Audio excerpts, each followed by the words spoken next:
So in this video, we're finally going to be able to attach the lid to the blanket chest. So we're going to be installing 2 hinges and 2 lid supports. Now the hinges that I went with are the Horton Brass's antique finish PB409 hinges. They're 1.5 inches wide, 2.5 inches long. Now I'm only going to be installing 2 of these because I'm also going to be installing 2 of these lid supports. Now to determine which lid supports you need to buy, because they come in different inch-pound support, this is the maroon spring. They got different color springs that indicate which inch-pounds that they support. So to determine which one you need, we're going to need to do a little bit of math. We're going to need to take the width of the panel, divide that by 2, and then times that by the weight to get the inch-pounds that you need to support. So this is 20 inches wide, you divide that by 2, and that gives you 10. And then you times it by the weight, which is 11 pounds, and that gives you 110 inch-pounds that these need to support. So these are the maroon spring, which support 45 to 55 inch-pounds. So I'm going to be installing 2 of these, one on each side. So I'm going to be installing these just using a handheld router with a 1/4 inch spiral bit. So let me go ahead and pull the camera in a little bit closer, and we'll go ahead and mark for the hinges. So the location of the hinges is a personal preference, and so what I'm going to be doing is taking a 12-inch ruler, lining it up with the edge of the blanket chest, and I'm going to make one little tick using my marking knife at 7 inches.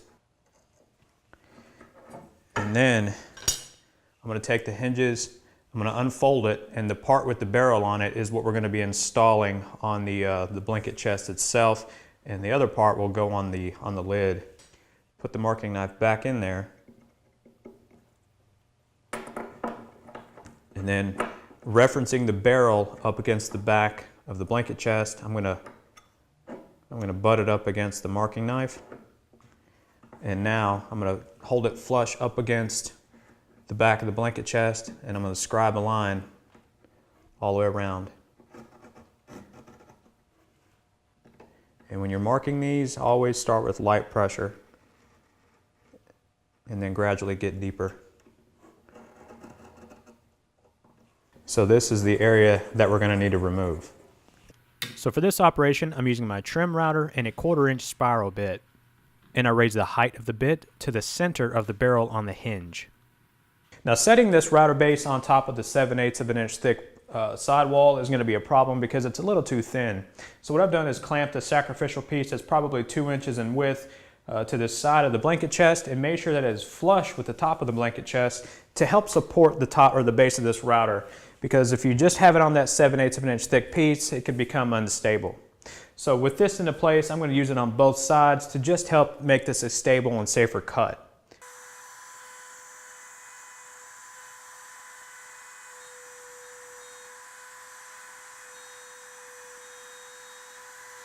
Whenever you make a pass with the router to remove waste like this, it's always best to leave about 1/8 of an inch beyond the line that you can then clean up with the chisel. So now we're going to transfer the lines to the lid so we can route out the same exact groove on the lid. So to do that, just place the lid on the blanket chest, make sure that it's flush in the back and that the overhang is exactly 1 inch on both sides. So this is going to be the final resting position of this lid when everything is installed. So now what I'm going to do is take a marking knife, and on the inside of this mortise along the walls, I'm going to put it up against it and transfer that line to the lid. And these are the 2 tick marks that I made in the previous scene, and I just line the hinge up with those tick marks, and then I use my marking knife to outline the hinge. And like before, it's important to take light passes when you're using your marking knife in situations like this, because if you try to do it too deep at once, it can stray off of your line. And then it's back to the router to remove the waste. And since the lid is so wide, we don't need a sacrificial board to help support the router.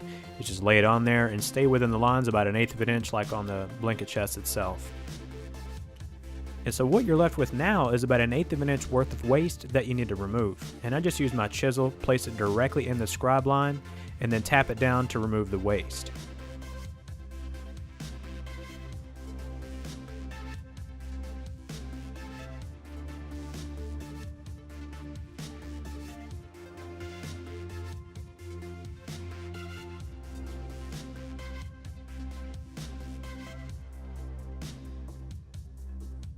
And then hopefully what you're left with is a nice snug fit for your hinge. I've got the hinge in place, and I'm going to use a self-centering drill bit to drill the pilot holes for the screws. Make sure when you do this, you push the hinge all the way up against the lip and to keep everything nice and centered. The Horton Brasses kit also comes with some steel screws, and you're going to want to use these to cut the threads. That way these screws are a little bit stronger and there's less of a chance for them to break off. So after a little bit of shimming, I've got the blanket chest laying on a board that's the same thickness as the blanket chest walls, which is 7/8. Plus, I put a 1/16 of an inch shim under the board to raise it to where the hinge lies flat and the mortise on the lid.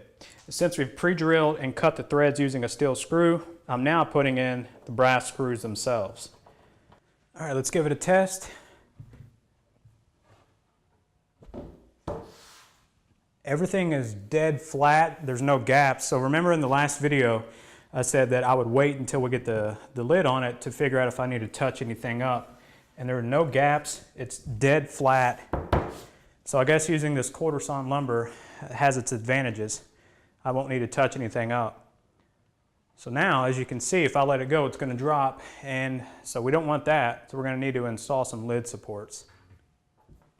So if you go with these Woodcraft lid supports, they come with some instructions. They're kind of hard to read, but they're not too bad. I've gone ahead and got the right side installed, and if you were to look under that top bracket right here, you're going to find a couple extra set of screw holes, but they're hidden. It's no big deal. So I've learned from my mistakes on that, so now I can show you guys how to install them. So to install these, I've got a piece of tape on this top edge of the back of the blanket chest, and I'm going to put a ruler up here. And referencing the outer edge, I'm going to make a mark at 3 inches. Now the placement of these on the back wall, it's up to you, it's your preference.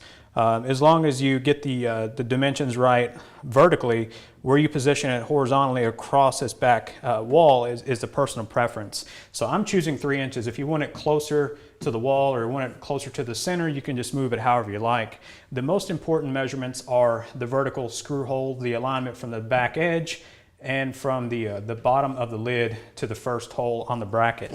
So if you want 5 inches, you can move it over. You want it closer, you can move it over. So the next thing we're going to do is set our combination square to 1 1/16, just to get an idea of where we're going to need to drill down here. So next I'm going to take another piece of tape and place it under the combination square, and I'm going to take a marker and put a dot right at where we need to drill. So now I'm going to be switching over and pre-drilling with a 5/32 drill bit. And I've got a piece of tape to help me stop so I don't go all the way through this 7/8 of an inch back panel. So I'm just going to line it up with that dot and drill. And with this first hole drilled, we can pull this tape off. And we can also pull this tape off. So these lid supports are marked left and right, so be sure to pay attention to that when you're installing these. So they come with sheet metal screws, so you theoretically don't need to pre-drill, but I went ahead and pre-drill anyways just to play it safe. And I'm just going to use a drill to install these. So just get it started. And you don't want to drill it in all the way, because then we want to go back to the combination square and keep this nice and square.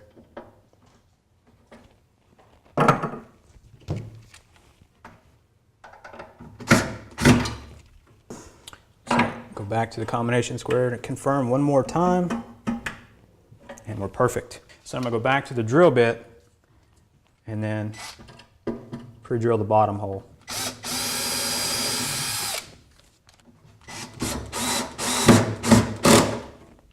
So the last piece of this is we need to attach the screws to the lid for the lid support, and this is an extremely important part because that's how I ended up with extra screw holes on the other side, is because from the center of the bottom hole to the edge of your lid down here needs to be exactly 3 inches.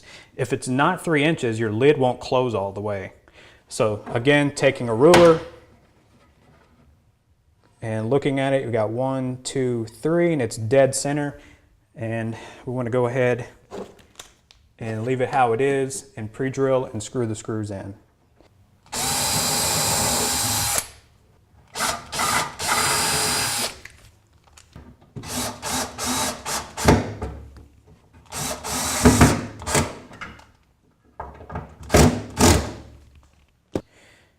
And now the moment of truth.